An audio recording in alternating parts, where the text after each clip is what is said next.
Hello guys, my name is Amit Sani and I welcome you in this Daily Hindu analysis video in the morning. These videos come in the evening. The PIB videos come 23rd May it is, and we are discussing important questions, important facts and important articles, and these things are adding everything daily in your thought process, in your approach, and this is the most important thing if you are appearing for the UPSC examination and other examinations also. So let's start the lesson. These are the numbers there you can call and you can ask for these pendrive courses, and all are important. 160% off is also going on, created by experts and selected people. And thanks a lot for all your appreciation, the way you supported always these videos, and that's the biggest motivating factor for me. And I will take all your suggestions and I will try to improve these lessons as you all demand them.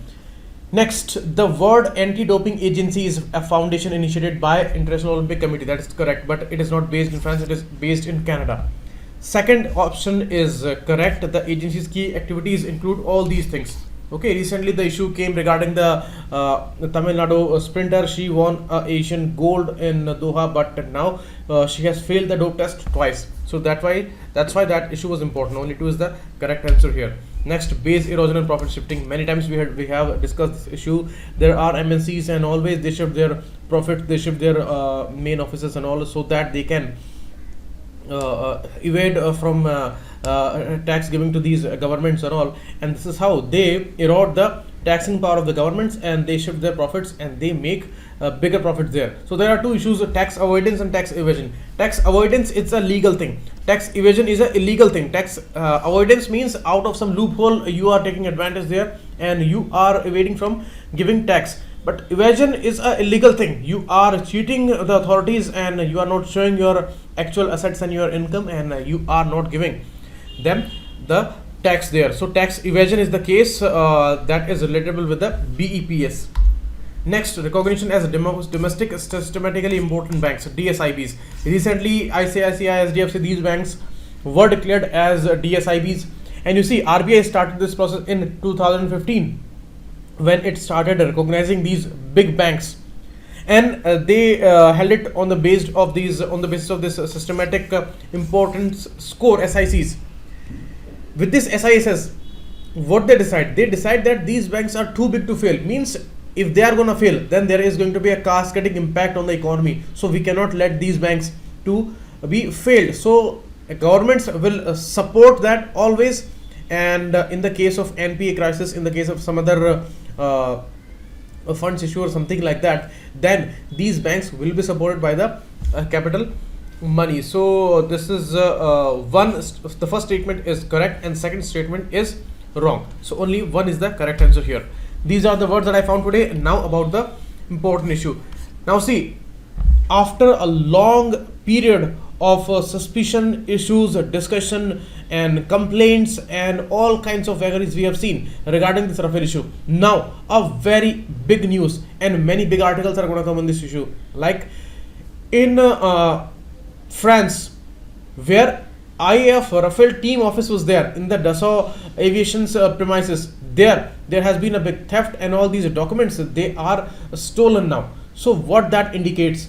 Certainly it is a deliberate attempt, it's a plot, and it is done for a reason. And now we have to see what's going to happen, because the PMT, the project management team, which is located on the Dassault Aviation premises in the suburbs of Paris, so there this have happened, and the culprits broke into the office and took away some documents, details of which are not yet known, but certainly we know what is stolen from there. And certainly this issue will now go for many years, because this theft is a symbolic thing that they want to hide a lot of things. So that's the issue.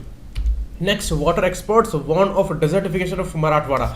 You see, this is the region in Maratha. The violet one is the Marathwada region. All these districts like Aurangabad, Jalna, Beed, Latur, Nanded, Hingoli, all are struggling with water crisis, because you see, this is the Western Ghats line, and here these are high-rise mountains, and all the moist winds, they bring rains to the windward side, this side only, and that's why these west flowing rivers, they are having enormous amount of water, fast flowing rivers.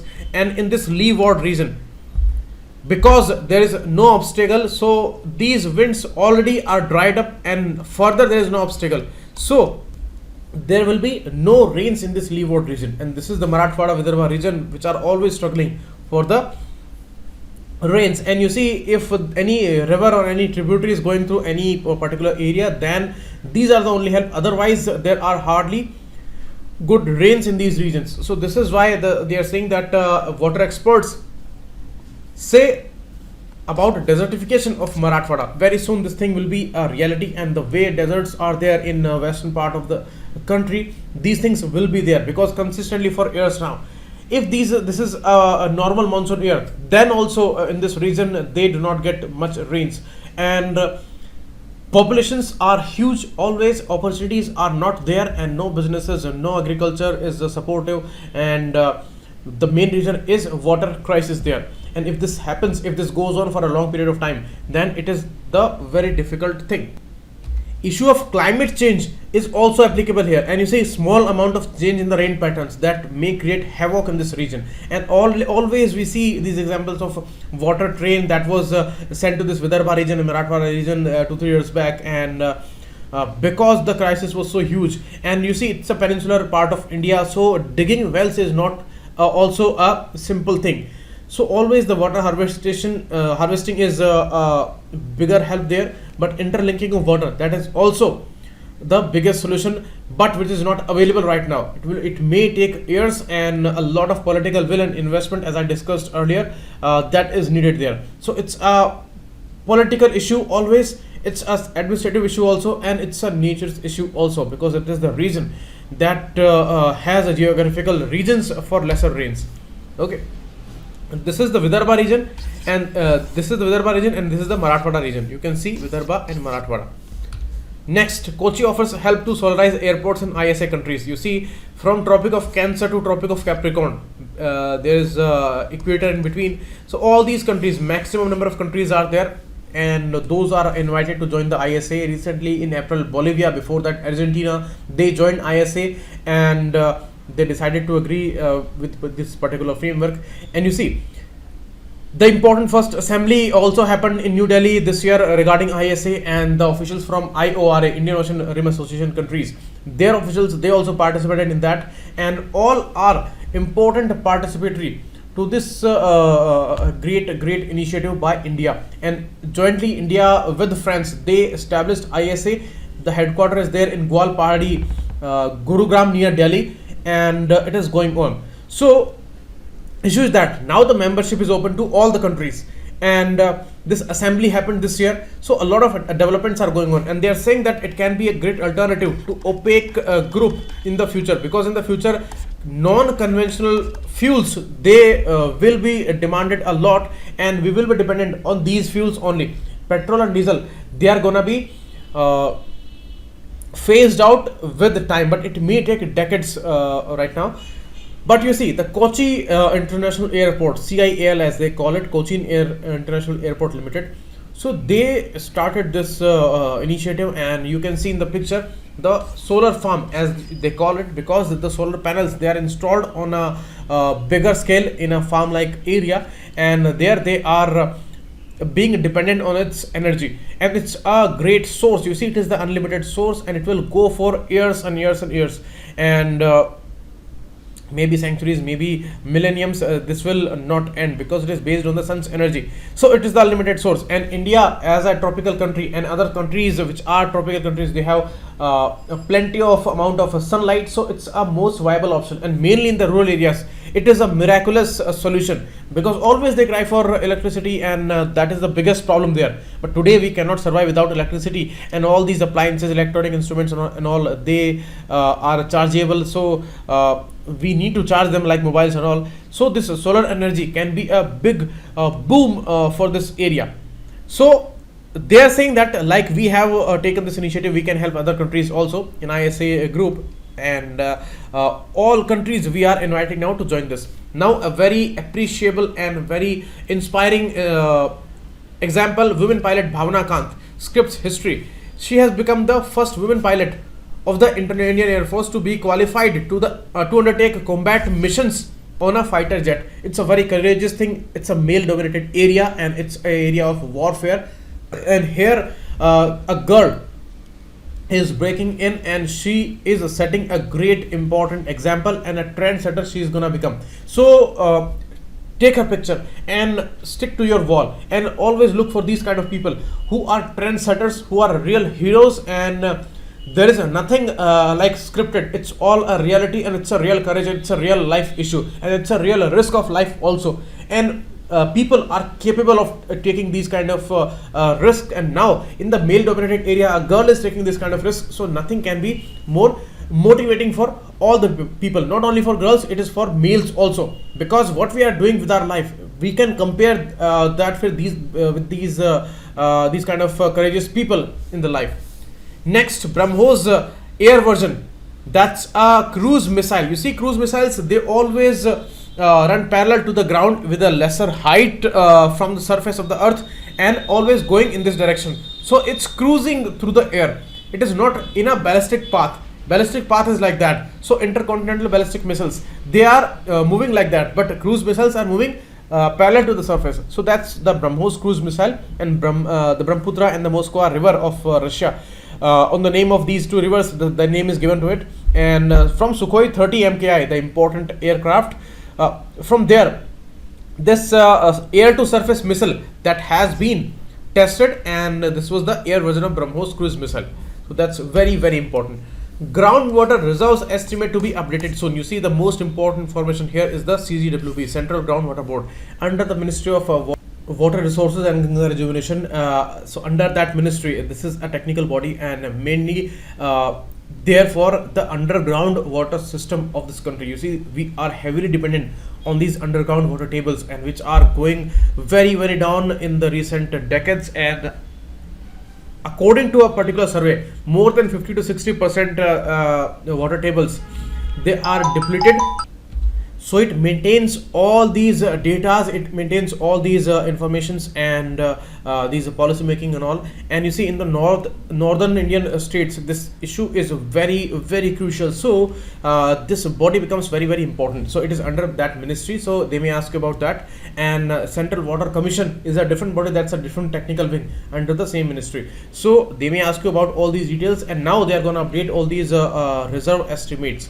So a very important data is about to come. Next, ISRO launches radar imaging observation satellite many times, 2-3 times in this newspaper, and twice in PIB lesson I have discussed this issue, so we will not waste time again. It's a radar imaging satellite. In April 12, we launched the first radar imaging satellite. Now it is the second one, and it's called Reset 2B. It is launched by PSLV C46. Okay, and it is the 72nd launch from Sri Harikota, and this Satish Dhawan Space Center, which is located there. So from there they are launching it, and it's a great initiative, because it is radar based imaging satellite. So it's an imaging satellite, so it will be helpful in agriculture, surveillance, resource areas, minerals areas, and traffic systems. Everywhere it is going to be very, very helpful, and mainly for the military surveillance area, this is going to be crucial there. And in the night time, in cloudy conditions, always it can take pictures, because it is using the synthetic aperture radar system, and the microwaves are also being used here. So that's important. And one important article also came regarding the same issue, because now we have established that particular satellite, and many programs are going on. You see, the deforestation management program, flood mapping, and these important disaster management programs and all. So in all these areas, this is going to be extremely helpful. Okay, so you can read here, because it is the imaging satellite, and opposing the views of our Prime Minister that through clouds radars cannot capture images and all, and they cannot see through clouds. So that was a thing of a joke in a sense, but certainly radars are capable for that, and radar imaging satellite is this. So it's that's why much more highlighted. So they may ask you question for sure about this issue.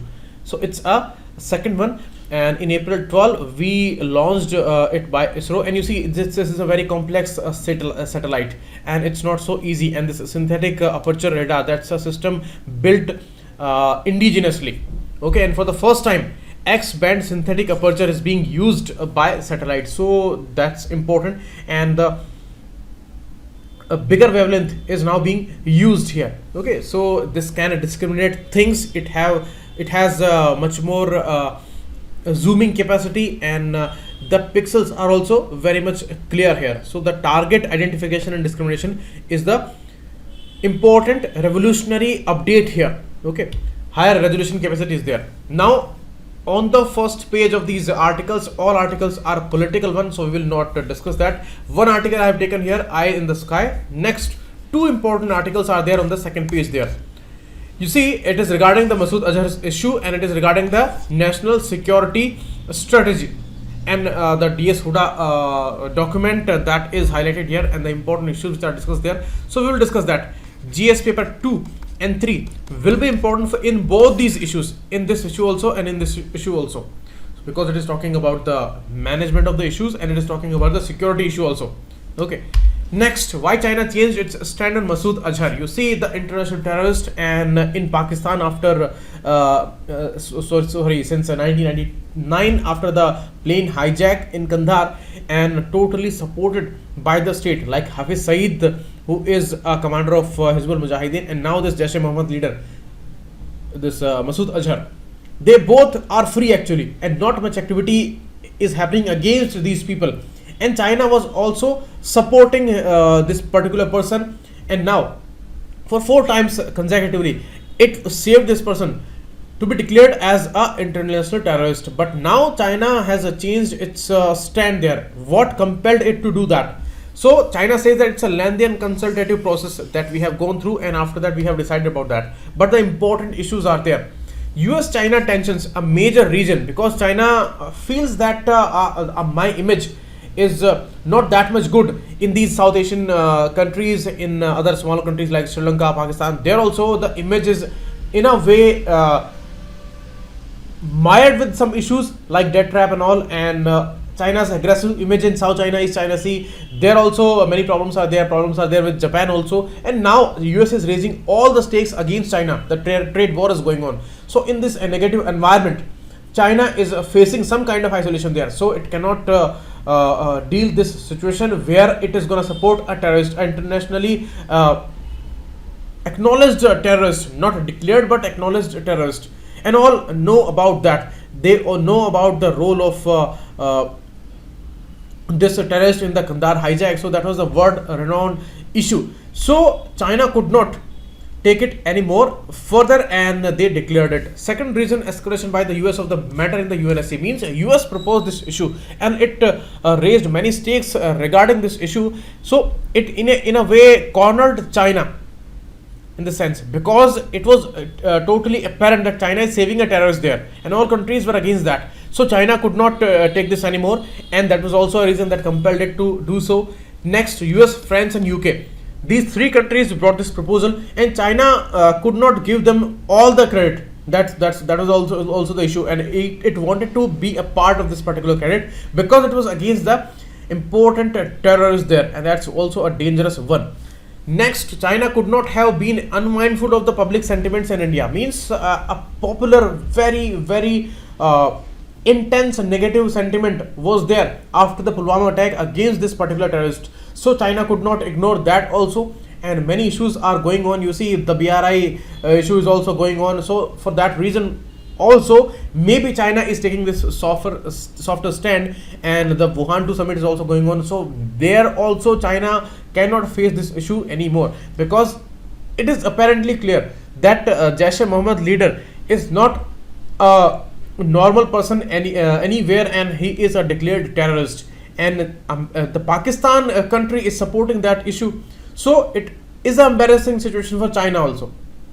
Okay, so fourth reason, more attacks in India and the neighborhood emanating from Pakistan, and the growing influence of Pakistan based groups or radical element throughout the region. So in this region, China also feels in the western region there may be very sensitivities, and these groups, they are connected directly or indirectly. So they may instabilize the region, and the Belt and Road Initiative, these roads, these are going through this area, and any kind of disturbance, any kind of trouble, that may invite many problems to the commercial ambitions of China. So that was also a major reason.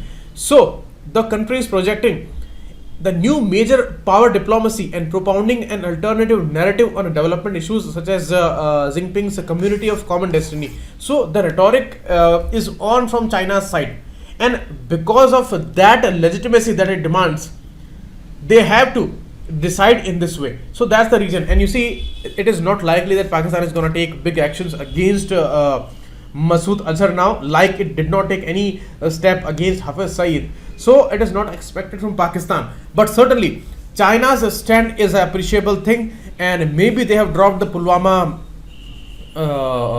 references from that particular allegation, but certainly the same person is alleged as an international terrorist now. So that's a kind of a victory for India also, and we may exploit this situation to come closer in a sense, because we have issues with America. The trade issues are also going on. China also is having many issues there. So these are kind of a common grounds, and we may exploit these kind of things in this environment. You see, in the diplomatic relations, always countries looking for some kind of positive points where countries can come closer, and bigger countries, bigger the advantages there. So India and China, one of the biggest countries in this world, if they find any kind of common ground and some things if are improving, then nothing can be more important than that. Okay, so this is the issue given here. Next, regarding the India's security strategy, you see America's officials like George Stanham in 1992, he blamed that India does not have a crucial and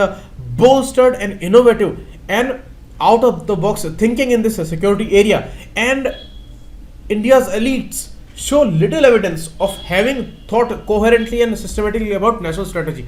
Means they do not have great thoughts about the national strategy, and that particular strategy is also missing there. So the writer says, why these allegations are there? Are we going still with the basis of raw wisdom which is there and established by the time, and not much innovation has been there? Is it true?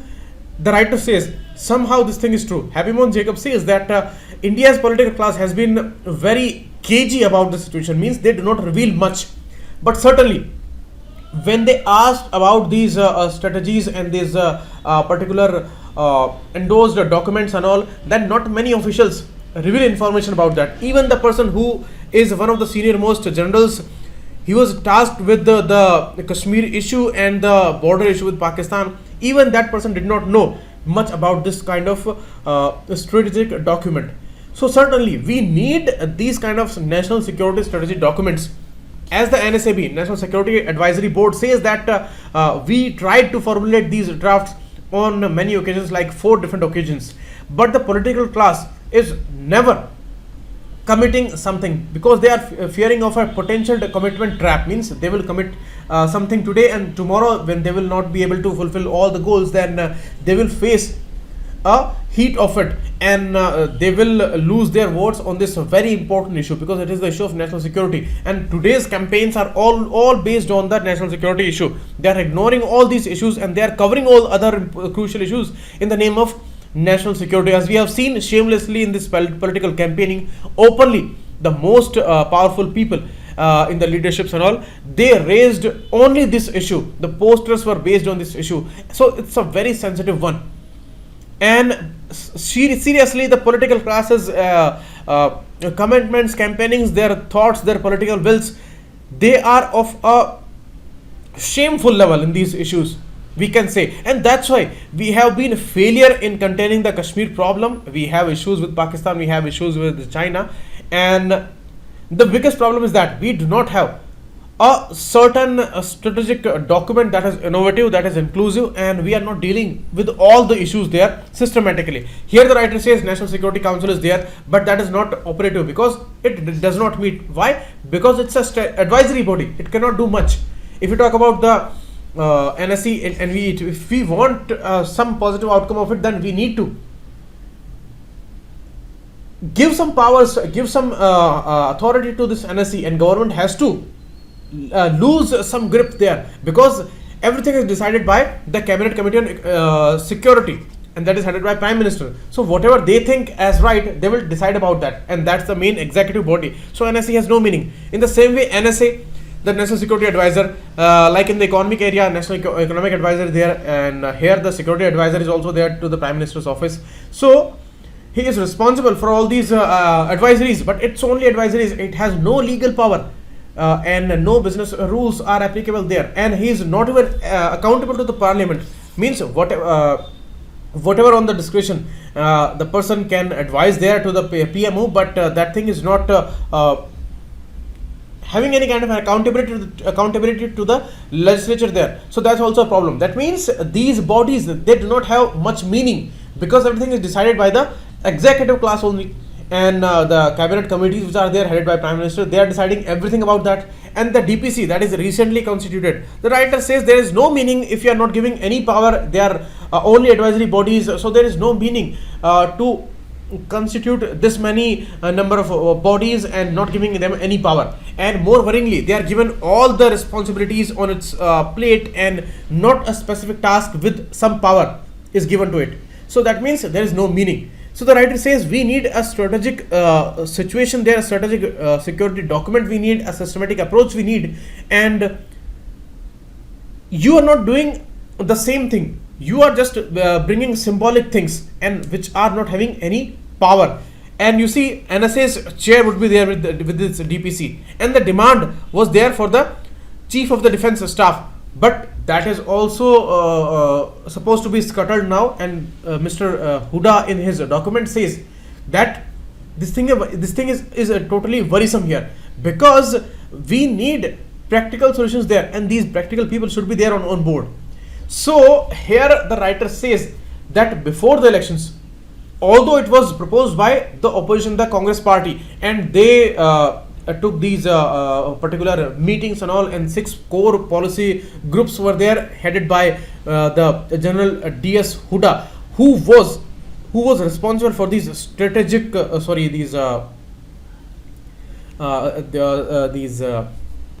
surgical strikes. So he was responsible for this surgical strikes, and he headed that mission. So that's a very responsible person, and he knows all these issues. And in his command, this particular document was created. So it is not about the Congress, it is about the Huda's document, and that is much more conclusive and innovative in a sense, and it is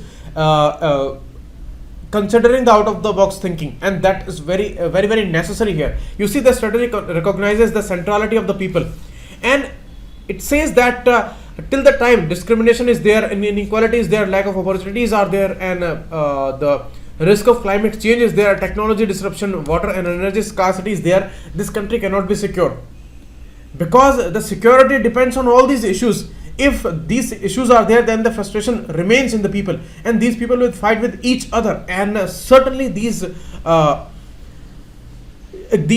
give birth to those conditions where internal security is at threat, and main issues are there in India with the internal security. Most of the times the internal security threats are there, so this is also making a country unstable and weaker.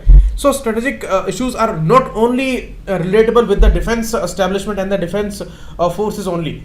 There are internal issues, and these issues are really scary, and they are weakening this country.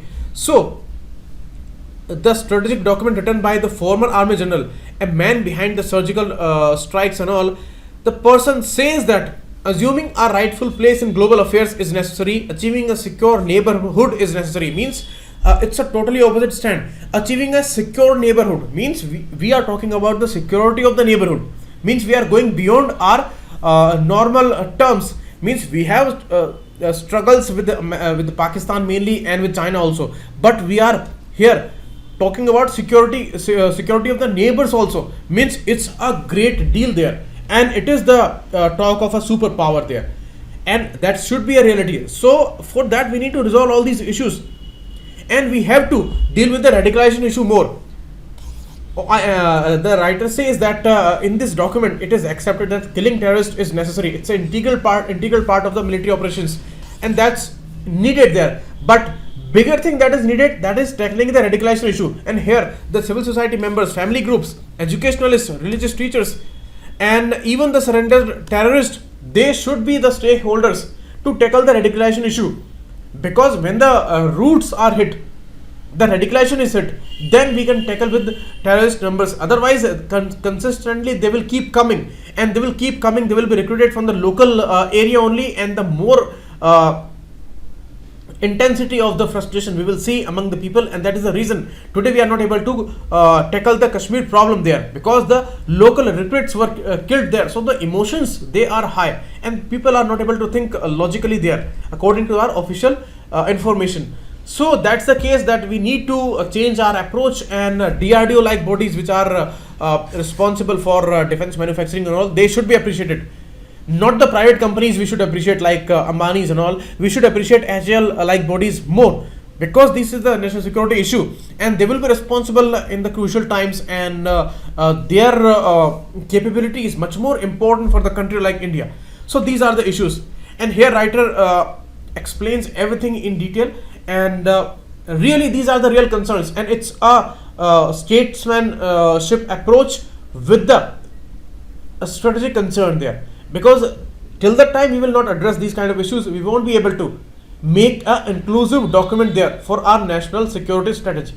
So that's important. Next, EU goes for the parliament. You see parliamentary elections. EU parliament located in 3 places, like in Brussels in Belgium, Luxembourg City in Luxembourg, and Strasbourg in France. And it is the only institution in the EU directly elected by citizens over 18 years of age. So these are EU parliamentary polls, and 427 million European Union citizens will be eligible to vote between 23rd May and 26th of May in 28 countries. So world's second largest democratic exercise after India's election, means even EU is smaller than India. But these elections are very crucial for the world economy. The Brexit issue is central to this election, and they are gonna elect these people. Okay. Next, in a first Arabic novel wins International Booker Prize. There is a Booker's Prize, and that's a different one, and there is International Booker's Prize. This Booker's Prize is given to the writers of Britain only, and this International Booker's Prize is given to the writer outside Britain. But the issue is that the other language novels or publications, they are translated into English and they are published in Britain again, and then this award is given. In this Booker Prize, these English novels, they are only selected for that. So they may ask you about these details. And Zoka Al-Harthi is the lady from Arabian country. Oman is the country, and she has won this award for the first time. So first Arabian lady getting the International Booker's Prize. So that's important. So this is all for today. We will meet again tomorrow for the questions come in the PIB lesson, and today is the very, very important day for our democracy. The elections result is are going to come. So if you get time, you may get the data regarding to that, because our next 5 years will be dependent on these elections. So thanks a lot. Keep watching. It was Amit.